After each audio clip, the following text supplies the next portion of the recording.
Stephen Colbert's interview with Attorney General Pam Bondi turns into the most shocking TV moment of the year. What started as a normal late-night talk show quickly became a heated argument that left everyone watching with their jaws on the floor. Now the clip is spreading all over the internet like wildfire. The bright lights of the Late Show studio shined down as the familiar sound of jazz filled the air. The audience clapped and cheered as Stephen Colbert walked onto the stage with his usual big smile. He fixed his blue tie and waved to the crowd. "Welcome to the Late Show, everybody. We've got a really interesting guest tonight," Colbert said, raising his eyebrows in a way that made the audience laugh. "She's defended some pretty controversial decisions lately, and she's here tonight to tell us why. Please welcome United States Attorney General Pam Bondi." The band played as Bondi walked onto the stage. She wore a sharp red suit and smiled at the audience, who gave a mix of cheers and a few boos. She shook Colbert's hand and sat down in the guest chair. "Welcome to the show, Attorney General Bondi," said Colbert, leaning forward in his chair. "It's nice of you to come into what you probably think is the lion's den." Bondi smiled confidently. "Thank you for having me, Stephen. I go wherever I'm invited to talk about the important work we're doing."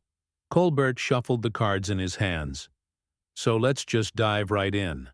Last month you defended the president's actions on border security by saying, and I quote, "We must protect our nation at all costs." But just 3 years ago you called similar actions cruel and unnecessary. What changed? Was it the job offer? The audience laughed and clapped. Bondi's smile stayed in place, but her eyes narrowed slightly. "That's not quite accurate, Stephen," she replied calmly. "What I criticized 3 years ago was very different from what we're doing now. Our current approach focuses on legal pathways while stopping criminals at the border. The numbers don't lie. Border crossings are down, and communities are safer." "Numbers don't lie, but people sure do," Colbert shot back quickly. The audience erupted with laughter and applause. Bondi didn't miss a beat. "You know what else doesn't lie, Stephen? Videos. And I brought some clips of your own show where you supported similar policies under previous administrations." The audience gasped as Bondi pulled out her phone. Colbert's smile faltered for just a moment. "Oh, we don't need to see those," Colbert said, trying to move on. "Let's talk about your defense of the election integrity law that critics say makes it harder for people to vote." "I'd be happy to talk about election integrity," Bondi replied. "But aren't you curious what's on my phone? Your audience might be interested to see how your opinions change depending on which party is in power," the audience murmured. Colbert's face flushed slightly red. "We're not here to talk about me," he said firmly. "We're here to talk about how you've been defending policies that many Americans find troubling." "I defend the law and the Constitution, Stephen," Bondi said, leaning forward. "And part of that is making sure elections are secure and citizens have confidence in the results. The law you're referring to actually expands early voting hours, while requiring simple ID verification, something over 80% of Americans support. But studies show these laws affect minority communities more," Colbert countered. "Actually, those studies have been debunked," Bondi responded quickly. "Voter participation has increased in states with similar laws. Would you like me to share those numbers too?" The tension in the studio was growing. Colbert loosened his tie slightly.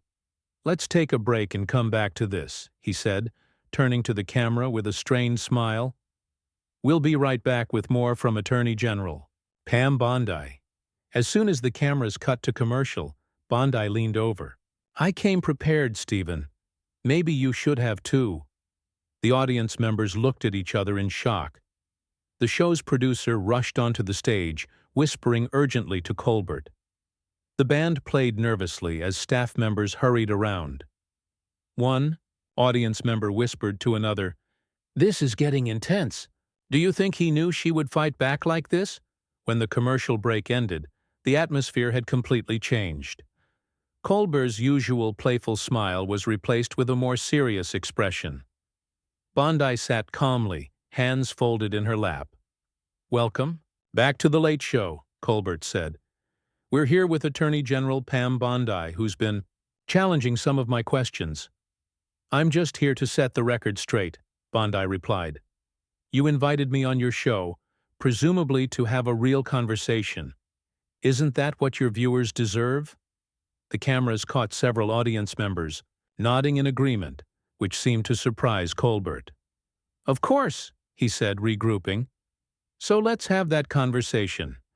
You've been a strong defender of the president's social media regulation attempts. Many see this as an attack on free speech. How do you respond?" Bondi smiled. "I thought you might ask about that. Did you know the regulation you're referring to actually protects more speech than it limits? It prevents platforms from secretly shadow banning users based on political views. Shouldn't everyone, regardless of politics, want transparency in how their speech is treated online?" Colbert started to respond, but Bondi wasn't finished. "In fact, Stephen, some of your own monologues would have been hidden from viewers under the old system," she said. "I would think you'd support these protections." The audience was completely silent now, hanging on every word of this unexpected showdown. No one could believe what they were seeing. Was Stephen Colbert actually being challenged on his own show? "We'll continue this fascinating conversation after the break," Colbert said tightly. "Don't go anywhere." As the show cut to commercial again, social media was already exploding with clips from the interview. No one could have predicted what would happen next. As the cameras started rolling again, the tension in the studio was so thick you could cut it with a knife. Colbert's producers had huddled around him during the break, and he returned with a stack of new note cards. Bondi had also received a phone call, which seemed to make her even more confident. "Welcome back to The Late Show," Colbert said, his voice slightly higher than normal. "We're continuing our conversation with Attorney General Pam Bondi." "Thank you, Stephen," Bondi replied with a smile. "I was just checking my phone during the break. It seems clips of our discussion are already trending online." Colbert forced a laugh. "Well, that's what happens when you have lively debates on television. Now, I'd like to move on to—" "Actually," Bondi interrupted, "before we move on, I think your viewers deserve to hear the full story about the border policies we were discussing earlier." Colbert's jaw tightened. This wasn't how guests usually behaved on his show. They were supposed to follow his lead, laugh at his jokes, and move on when he changed the subject. "I'm the host here," he said, trying to sound playful but coming across as irritated. "I decide when we move on." The audience went silent. This wasn't the charming Colbert they were used to. "Of course you're the host," Bondi replied smoothly. "But isn't The Late Show supposed to be about honest conversations? Or is it just about making conservatives look bad?" Several audience members gasped. Others started clapping hesitantly. "That's not fair," Colbert said, his face reddening. "We have guests from all political backgrounds on this show." "And how do you treat them?" Bondi asked. She turned toward the audience. "Has anyone noticed how differently certain guests are treated based on their politics?" More audience members began to clap. A few even shouted, "Yes!" Colbert looked shocked. This was his home turf, his audience. He tried to take back control. "Look, I make jokes about everybody. That's my job," he said defensively. "But I also ask tough questions because that's what good hosts do." "I agree. Completely," Bondi said. "Tough questions are important, but so are honest answers. And frankly, Stephen, you often cut off guests when their answers don't fit your narrative." The studio was completely divided now. Half the audience was applauding Bondi, while the other half looked uncomfortable or angry. "That is absolutely not true," Colbert insisted, his voice rising. "I give every guest a fair chance to speak." "Really?" Bondi pulled out her phone again. "Because I have a compilation video of you interrupting conservative guests mid-sentence over 50 times in the past year alone. Would you like me to play it?" "We don't have time for that," Colbert said quickly. I think what you mean is you don't want time for that, Bondi replied. Your viewers might start asking questions. A man in the front row stood up and shouted, "Let her play it!" Others joined in. Colbert's producer frantically signaled from off stage, drawing a finger across her throat, the universal sign to cut. This off immediately. We need to take another break, Colbert announced abruptly. Running away from the conversation, Stephen? Bondi asked, her voice carrying clearly despite Colbert's attempt to talk over her. We'll be right back, Colbert said firmly, ignoring her comment. As soon as the cameras stopped rolling, Colbert stormed off the stage. The audience buzzed with excited conversation. No one could remember anything like this happening before on The Late Show backstage. Colbert's staff gathered around him. This is a disaster, he hissed. Who approved this booking? She came loaded for bear. You can cancel the rest of the interview, his producer suggested. Cite time constraints. And prove her point? Colbert shook his head. No way, I'm going. Back out there. Meanwhile, Bondi sat calmly on stage, checking messages on her phone. The audience members were taking photos and videos, knowing they were witnessing something historic. When Colbert returned, he had composed himself. He straightened his tie and took a deep breath before the cameras started rolling again. We're back with Attorney General Pam Bondi, he said with forced cheerfulness. Let's try a different approach. Tell us about your work on human trafficking prevention. It was a safe topic, something they could likely agree on.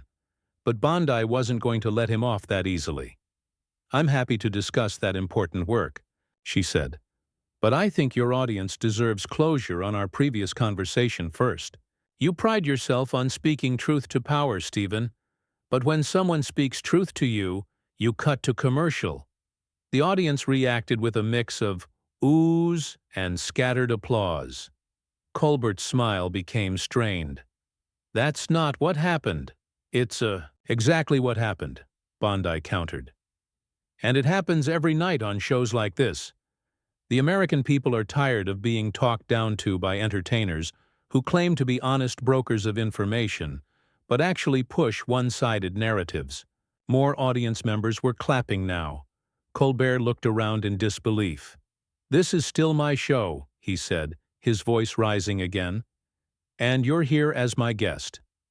I'm here as an American citizen having a conversation about important issues, Bondi replied.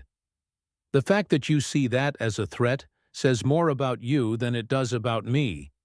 The crowd erupted, some cheering, others booing. It was chaos, unlike anything The Late Show had ever seen. Colbert turned to the camera with a tight smile. We'll be right back after these messages.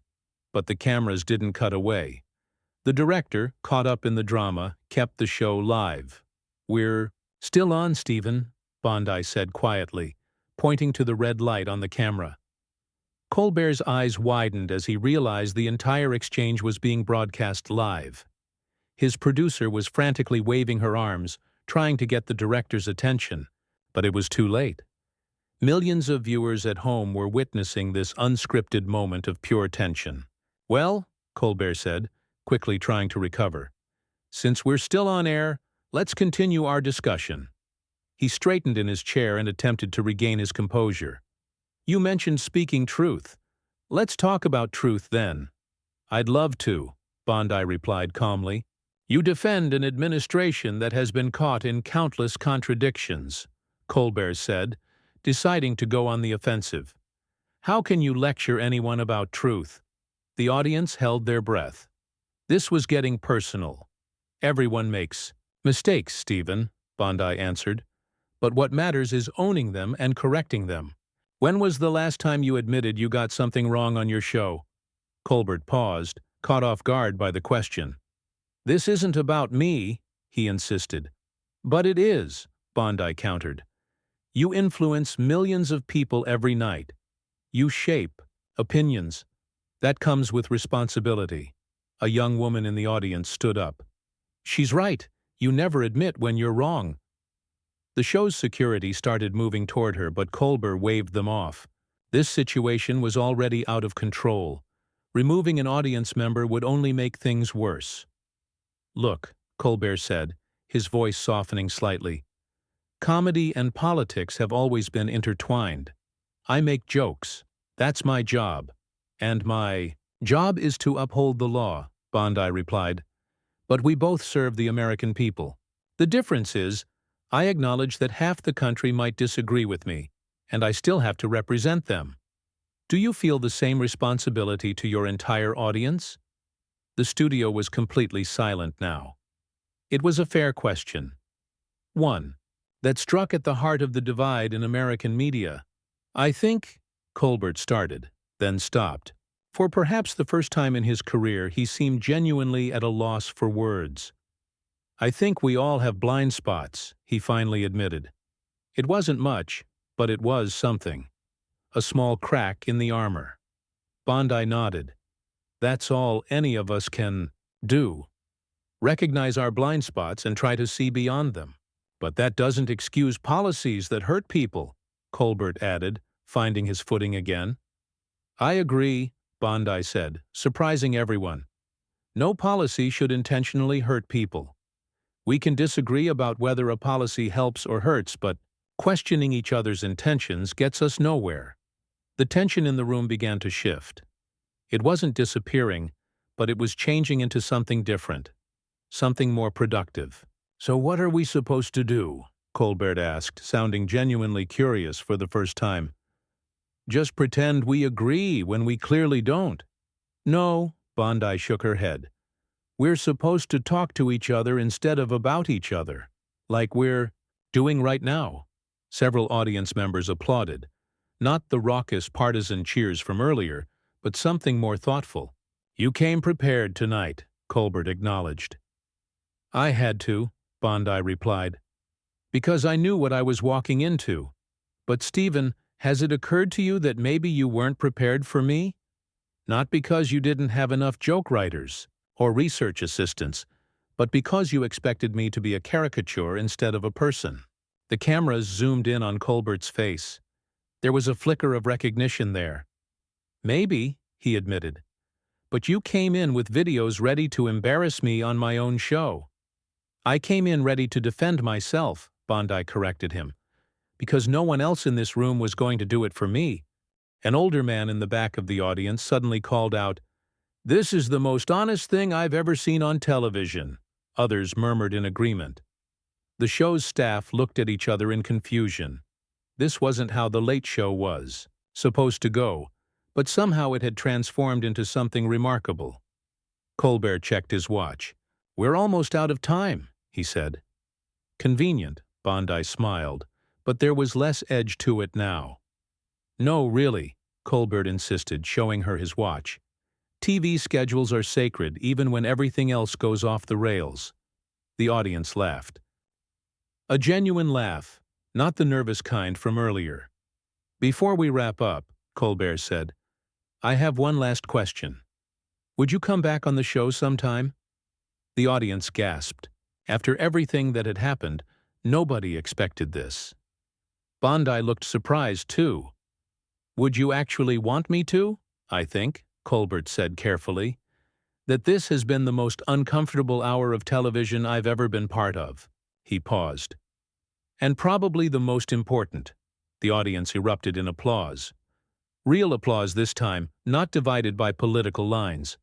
"Then yes," Bondi nodded. "I'll come back, but next time, let's both drop the armor at the door." Colbert extended his hand, and she shook it firmly. "Ladies and gentlemen, Attorney General Pam Bondi," he announced as she stood to leave. "I think we all learned something tonight, whether we wanted to or not."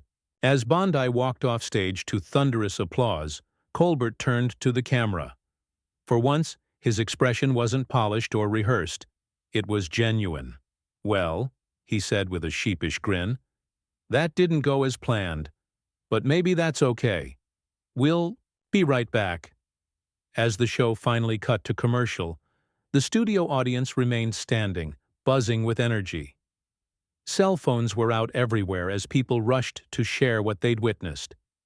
By morning, the interview had been viewed over 20 million times online.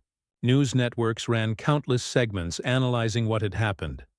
Some called it a disaster for Colbert, others a triumph for Bondi, but most recognized it as something rarer, a genuine moment of honesty in an age of carefully scripted outrage.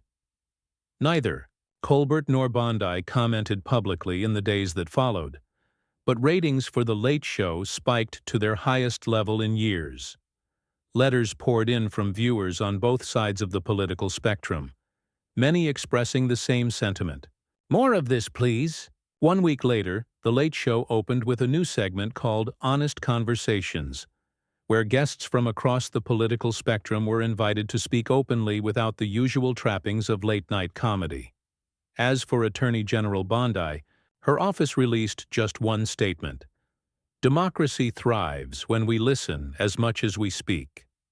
It wasn't a perfect solution to America's divisions, but for one night at least, millions of people had seen something different, something real. And in a media landscape built on performance rather than substance, that was no small victory.